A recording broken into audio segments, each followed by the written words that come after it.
Well, hello and welcome to another episode of More Perfect Marketing. It's David Baer here. Today, we're going to be talking about the not-for-profit business model and how you market and grow an organization in that model. But I, I was thinking about this topic and I was thinking not-for-profit and for-profit entities are not all that different from each other in many, many ways.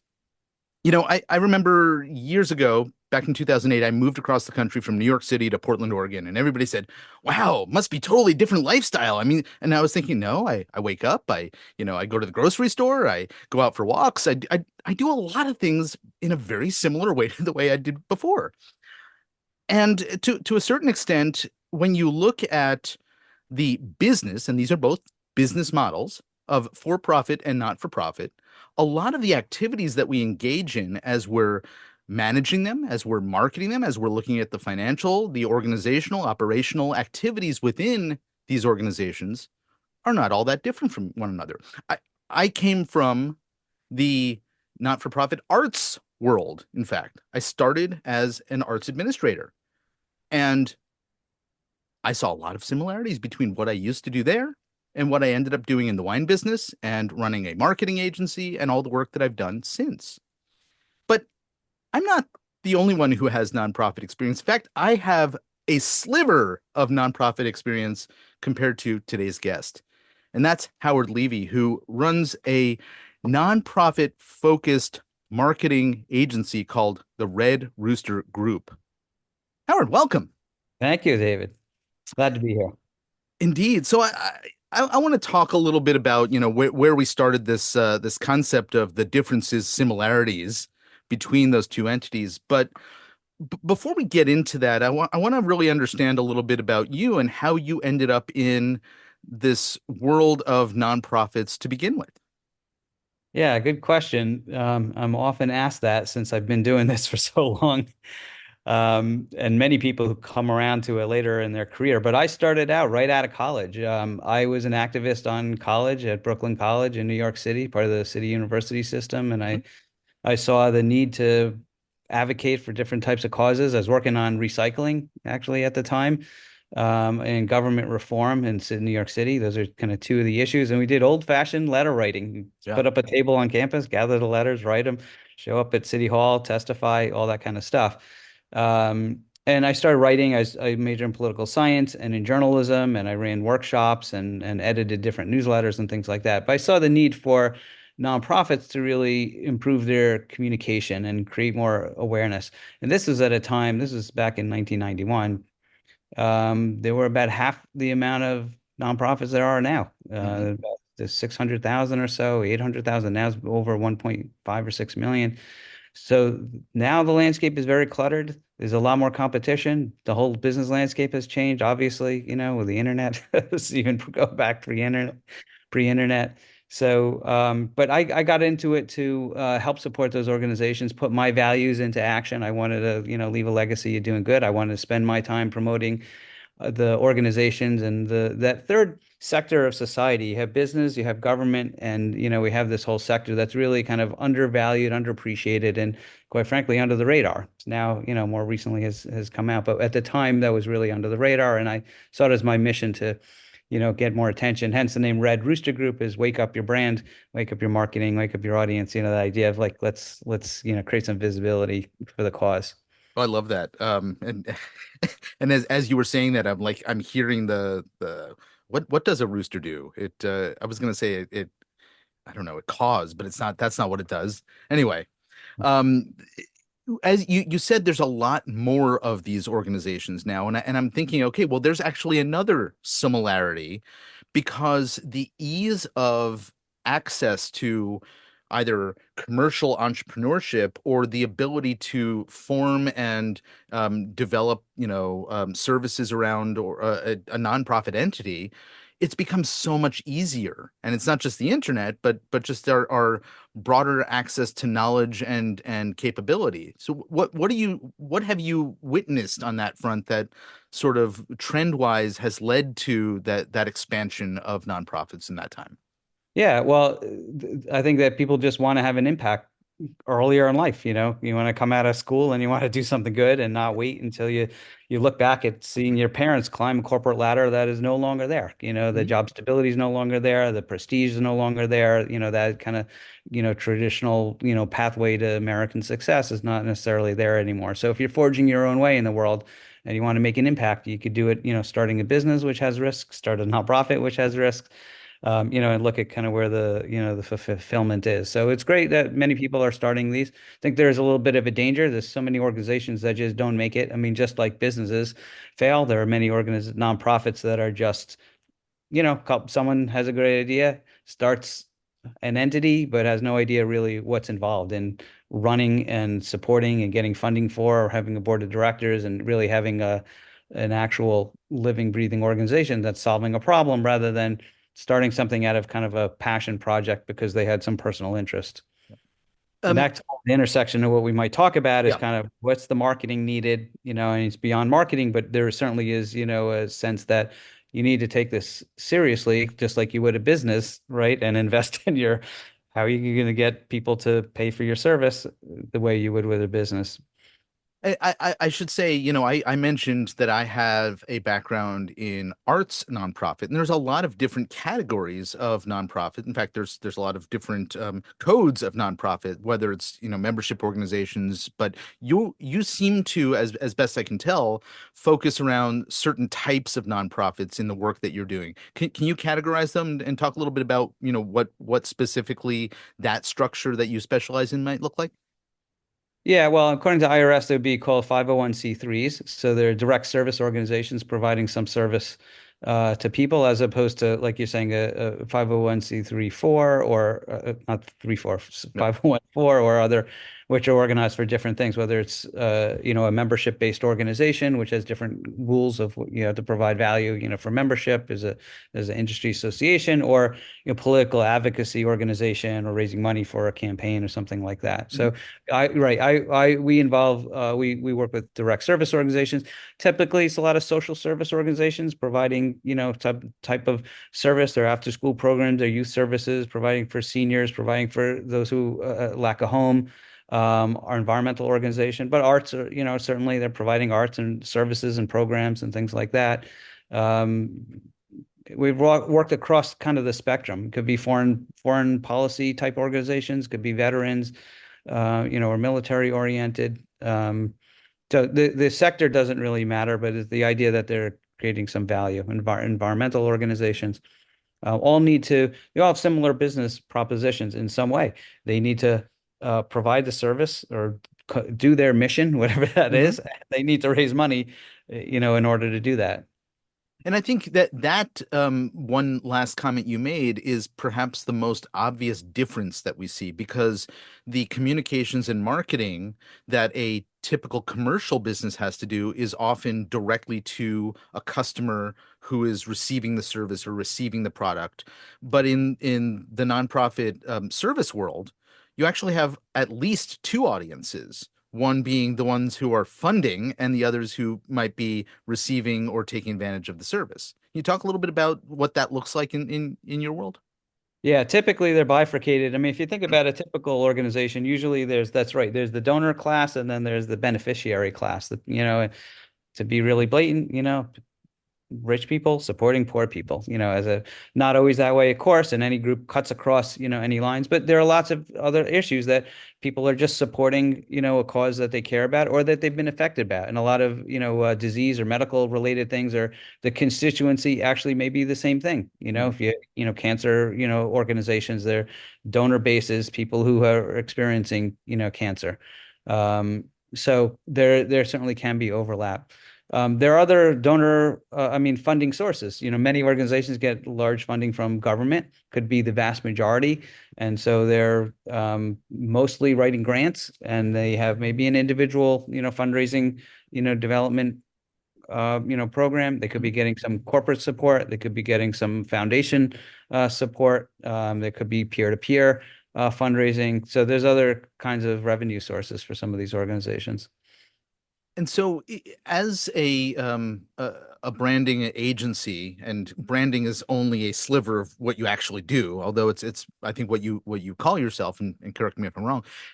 There's challenges that I think a lot of these organizations face on a regular basis, just like any business does, that you're coming in to help them work through. And I'm wondering sort of where are the most common challenges that nonprofits that you work with tend to have when you encounter them, and what are you helping solve for them? Yeah. So usually we work with, I'll call them mature organizations. They've been around for a while. It could be 20 years, 40 years. We work with one that was over 100 years, one that was 185 years. Yeah. And so things change a lot over time. And so organizations find themselves, we had a certain mission, but, it's changed. I'll give you a very generic example. Maybe I'll give you a specific example, but, I'll just say like, Children's Welfare Society of Atlanta. I made up that name, for Hmm. example, of like children. They may not just serve children, anymore. Yep. May expand it to adults or others or siblings. Welfare, kind of outdated term. Maybe they're not just doing that. They're providing other kinds of things. Want to see them as empowering rather than providing for. There's kind of a flip in the narrative of how nonprofits see the people who they're serving and how they talk about their services. Of Atlanta. They may not be in one geography anymore, maybe expanding. So those kinds of things are typical of nonprofits coming to us and say, look, our mission has shifted. We have to figure out how to write a new mission statement. We have to figure out how we kind of fit into the new landscape. There may be many more competitors now. That are doing the same thing. How do we attract new funding sources? How do we galvanize our individual, donors around it? How do we get everyone in the organization aligned, and singing from the same songbook? Do we have a songbook? Do we Hmm. have a playbook of, what we're actually doing? Maybe introduced a new service here and a new service here, and they're not really connected. We just work with an organization that started in one way, and then they have entirely different services. So they had to bring those two things together. So unifying the brand is often a galvanizing point where people call us, say like, what, something's just, it's not working. We've gone on too long and this is broken, but it's really handicapping us from going forward. And the other part of it is raising the money. Hmm. How do we engage new donors? The landscape is shifting. Social media, people are active, in things that they weren't, telemarketing is, donor bases are aging. So, groups doing telemarketing, doing direct mail, they have a base. They can't kind of give that up, but at the same time, they want to engage younger people. But younger people are engaging in the world, in a totally different way. And so there's a gap there. There's also a gap, David, in the giving trends of the United States, where fewer people in the United States are giving, Yeah. unfortunately, for whatever reason. It could myriad of circumstances, but it's philanthropy is getting consolidated at the upper echelons. And so organizations will say, you know what, we're not even going to do individual giving, or we're going to reshift a little bit from lower level, call it retail fundraising, to Hmm. $25 donors, to people above $10,000. And we can do more of that one-on-one relationship building for the higher end donors. What that means for society is something else, Yeah. not engaging people in, our local communities and our, the missions of these organizations that are providing services. But in terms of like the effectiveness or the efficiency of raising money, is kind of shifting towards major donor efforts. And so I was going to bring this point up, so thank you for raising it. As somebody who is engaged to guide an organization through considering all of these things, I mean, where are you playing in terms of the role that you're taking on to support that? I mean, these are big questions for an organization to have to deal with. Do we shift our focus and our efforts to engage a very different type of audience than we've been engaging in the past to realize the financial benefit of focusing on, a donor or a donor class that, maybe we hadn't been as deeply invested in before. That's not something you just say, hey, maybe we'll test this. That's right. You need a long-term strategy for that. So you have to really look at your organization, the values of the organization, what you stand for, who you're supporting, where you want to be in the future, what it means to you as a, as a society and as an organization of how you want to engage, who you want to engage. It's usually not an either or, but there's going to be a subtle shift.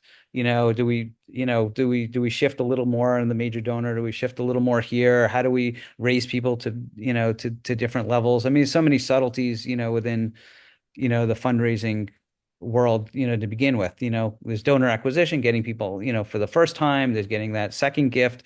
There's getting, maintaining your renewal rates. There's lifting people, who are $100 donors to, higher level. There's getting people active to get them to come to events, or anyway, there's so many different, getting them on monthly donor, programs, getting them into giving circles at mid-tier levels, for example. So there's a lot of different ways to engage donors. So every organization is going to have kind of a different pie, and how they allocate that, we usually, that's what we look at. Like, where's the main money coming through in this pie? What's effective? Is it costing them a lot more money to raise, in a certain area? And then those other questions, that I raised in terms of their values and where they need to go. Like, we worked with an organization that it was an educational organization, a different one than I just mentioned, that had a very, they saw that the money could come from the major donors, but their values, they were teachers, and they're like, we're grassroots, we're teachers, we don't want to exclude them from our events, and they can't afford the major tickets. So as an organization, they have to make a level, like, is accessibility, of these kinds of things in society, one of the values that we want to have and put forth, or are we just going to sacrifice that for fundraising? So Mhm. those are the kinds of questions that organizations are grappling with. So I'm listening to what you're talking about in terms of these challenges of working through something that's, I think, heavily layered, right? And thinking, well, gosh, in the for-profit world, you have a product offering, a service offering, and you look to the market, and the market tells you what they want, and you pivot to respond to the market. How practical is that in the world of nonprofits, and where is that easy, and where are the challenges to sort of following that path? That's a good question, and it cuts both ways. I mean, you do a certain amount of research, at least we do. You want to always be in touch with your donor base. When we first work with an organization, we have a discovery phase. So we'll do interviews, we'll do focus groups. We want to hear from people directly. What is their experience, as a donor with an organization? Why are they giving? What other organization they give? How that rates among, other organizations? Is this Yep. your number one charity, or, or not? And why not? What are those values that are driving? So there's that kind of one-on-one. And then you get direct data from your emails and from your direct mail, and Mhm. testing different messages, different offer strategies, how people are dropping off, what your renewal rates are. I mean, there's a lot of data that you're collecting in the course of your operation that you can use to signal, hey, donors seems like, we could do a 5 year, or a 3 year comparison at least and see, are donors renewing at the same rates? Is their average gift going up or going down? Are we getting more of those second gifts, or not? So in terms of understanding your donors and responding to them, you could do that kind of proactive outreach, and you pair it with the data that you're collecting and try to map out an effective strategy. So I was asking the question, thinking, right? You got a product or a service that you're selling, and you're looking to the recipient of the product or service, and your answer was actually focused on the donor, and I, which is quite interesting because I was thinking, okay, there might be different responses and trends in the way that the recipient of a service might be thinking, and so you have to pivot to that.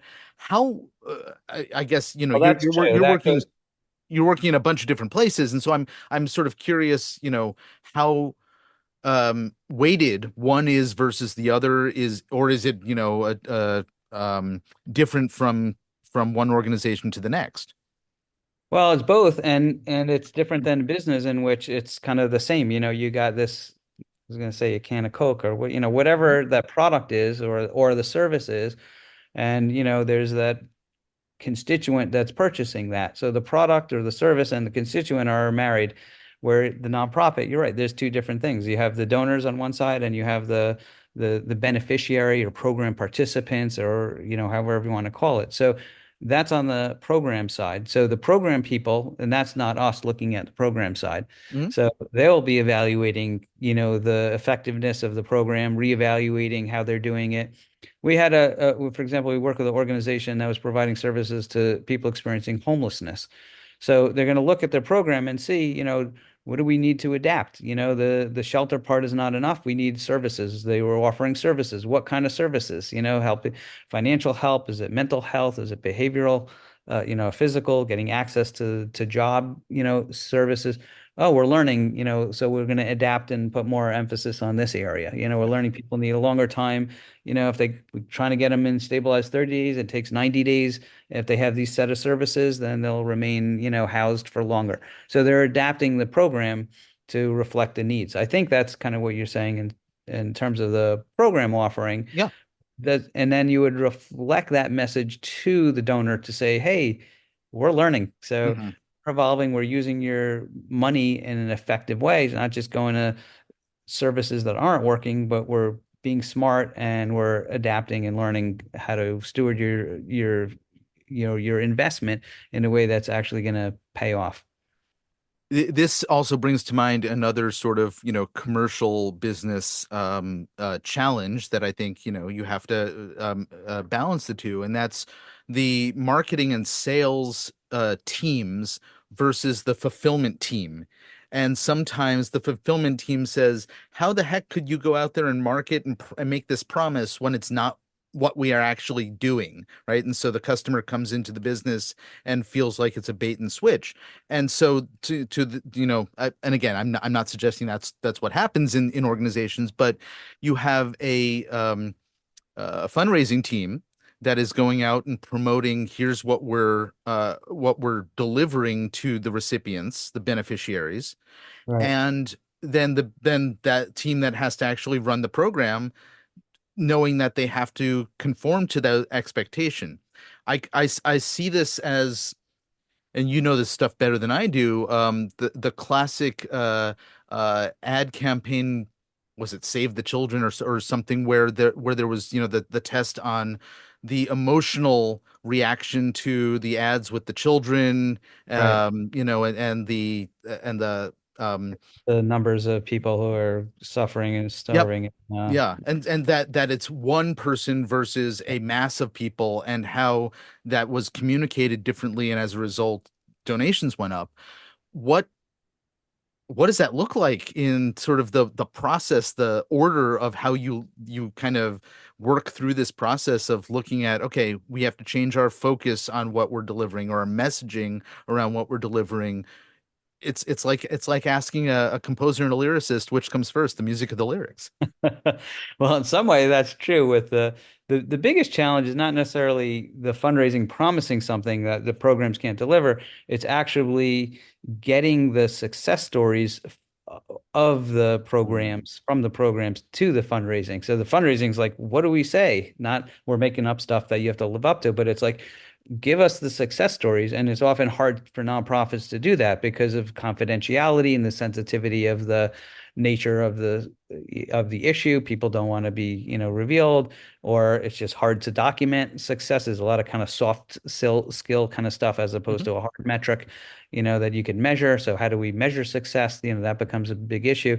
So it's about how do you frame and tell a story that you can actually document, usefully for motivating donors, and then having the departments, talk to each other in an effective Yeah. way that has I some. was going to say, even the organizational systems or process to be able to support, let's gather data that's going to be useful in our, fundraising or marketing, and That's and that exactly might right. not that might not even be in place.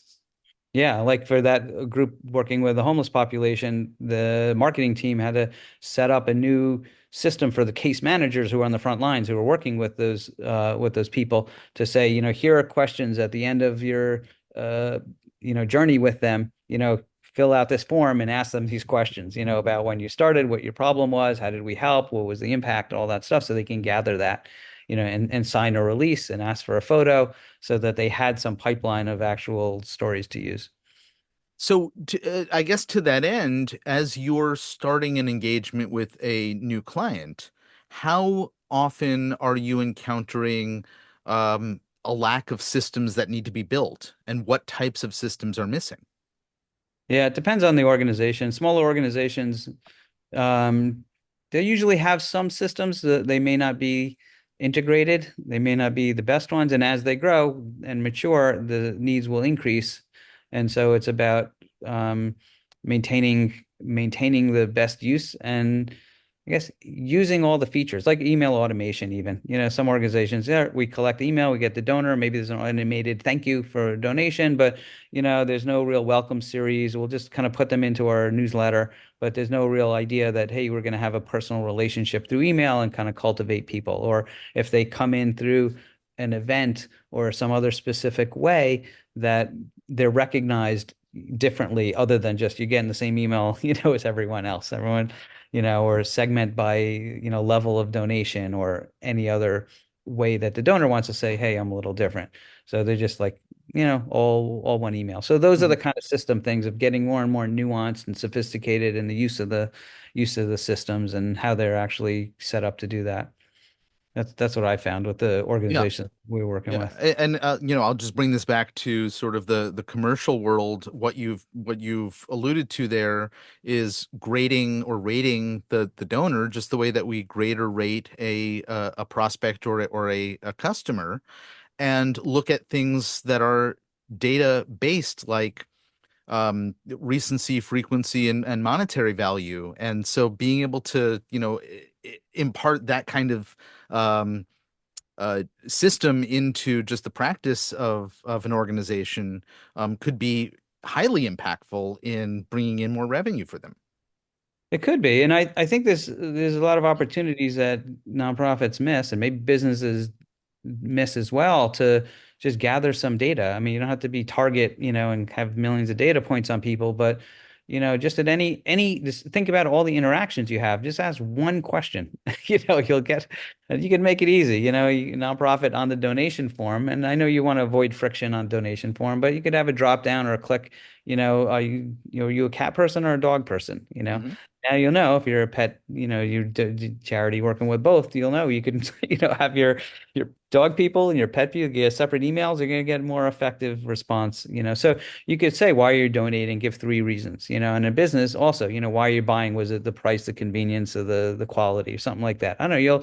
You'll learn. Everyone Yeah. just buying because of the quality or whatever it was. Give three things that are meaningful to your business. So on whatever in your emails and social media. You could ask questions on social media channels. You could query people.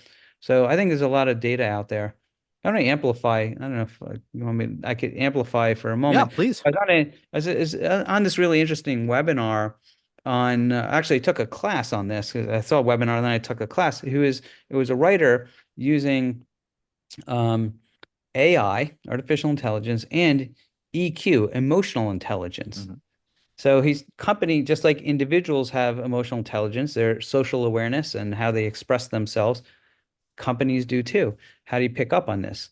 Now, I'm trying to figure this out a little more for nonprofits, but for businesses, he was writing copy for a coffee maker. He looked at reviews that people had written. He scraped all the reviews for the copy maker, put it into AI. He said, "What are people thinking? What are people feeling? What's their emotion, about this? Is this joyful? Is it frustrating? What are the ways that they're, interacting with the product?" He used several other prompts to kind of get to use of the audience's own emotional sensibility to Hmm. write the headline and the copy that reflected how they were feeling about the product. And that's so much better than writing about the features and the benefits Oh yeah. of the product, right? So I think there's like I was just talking about, these kind of proactive collection measures, adding questions and querying people and having them respond. But you could try to use AI to gather information about what your audience is based on forums or wherever they are. They're putting in comments and, things like that. See how you can like, gather that intelligence. So I'm saying this for small businesses, right? The big companies are already gathering data, but Sure. the smaller nonprofits and businesses that don't have the resources, AI kind of opens up a more powerful way for them to gather this kind of intelligence. Yeah, and absolutely. I mean, just to go a little bit further on the example of this copywriter, you have the donors and the service recipients, and they each probably conform to a different archetype, a different personality type, and you want to speak to them differently and being able to understand, what is going to make them, it's not just use emotional language, but what types of quote unquote argument do you need to make that's going to matter to them? And so I think, there's all kinds of opportunity to be able to dig deeper, far beyond features and benefits as we're, looking at how to be persuasive and impactful in getting somebody to take an action.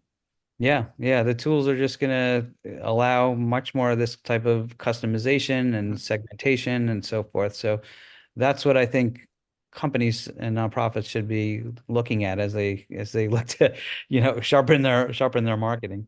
So I did want to get back to a little bit of what you're doing at Red Rooster before we wrap up. I've been going through the case studies on your website, which I highly recommend people, sort of check out and see some of the types of projects that you've been involved with.